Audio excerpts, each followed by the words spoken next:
சிலருக்கு பிள்ளைங்களுக்கு எதுவுமே வரக்கூடாது, பிள்ளைங்களுக்கு எதுவுமே நடக்கக்கூடாது, யாரும் திட்டக்கூடாது, எதுலையுமே ஃபெயிலியர் ஆகக்கூடாது.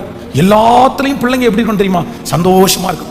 அவன் கண் கலங்கவே கூடாது, அவன் அழவே கூடாது. அழுதா உடனே ஐயோ என் பிள்ளை அழுறான், என் பிள்ளை அழக்கூடாது, என்னப்பா அவனுக்கு பிரச்சனை, வாத்தியார அவனுக்கு பிரச்சனை, நாளைக்கு வர நான் வந்து பார்க்குறேன், அந்த வாத்தியாரே நான் மாற்றி விடுறேன். ஏன் தெரியுமா?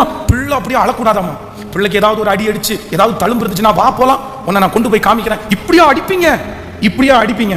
அப்போ நான் நம்புறேன் சில நேரத்தில் ஓவர் பாசம் வந்து நம்முடைய பிள்ளைகளை ஆசீர்வாதத்திற்கு நேராய் அல்ல, எங்க தள்ளும், எங்க தள்ளும்? நரகத்திற்கு நேராய் அவர்களுடைய சாதனை இல்லாதவங்களா தள்ளும். ஒன்று நான் உங்களுக்கு சொல்றேன், யாருக்குன்னு தெரியல, இப்போ ரொம்ப ஓவரா சில வீட்டில் இருக்கிறது என்ன தெரியுமா? ஒரு வீட்டில் பார்த்தீங்கன்னா அக்கா தம்பி இல்லைன்னா அண்ணன் தம்பி ஒரே சண்டையா போடுவாங்க. அது அந்த கார்னர்ல இருக்கும், இது இந்த கார்னர்ல இருக்கும். சொத்து கொடுத்தா கூட அவன் வேண்டாம் எனக்கு அவ்வளோ இருக்கும். சில வீட்டில் பார்த்தீங்க அப்படின்னு சொன்னா அவ்வளோ ஒற்றுமை, அத்தனை ஒற்றுமை.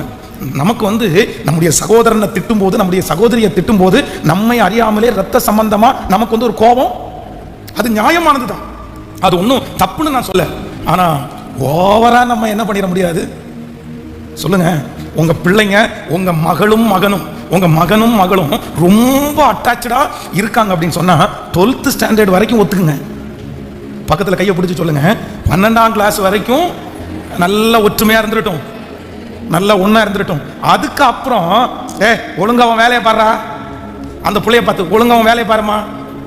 அண்ணன் தம்பி பாசம் இருக்கட்டும், அக்காவும் தம்பியும் பாசம் இருக்கட்டும், நல்லதுதான், சந்தோஷம்தான். அவனை வாழ விடுவியா விட மாட்டியா?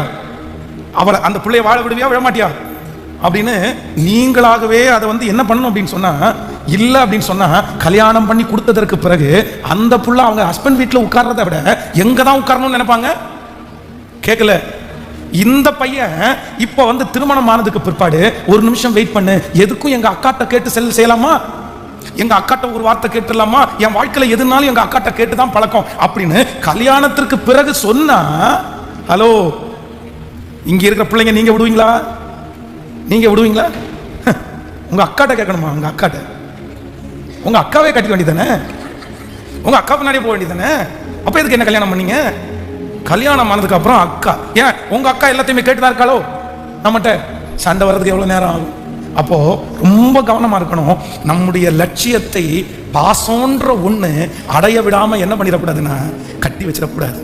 பக்கத்துல இருக்க கையை பிடிச்சி சொல்லுங்க, பாசம் வேணும், ஆனா ஓவர் பாசம் உங்க லட்சியத்தை நிறைவேற்ற விடவே விடாது, இன்னொருத்தரை உருவாக்கவும் முடியாது. முதலாவதாக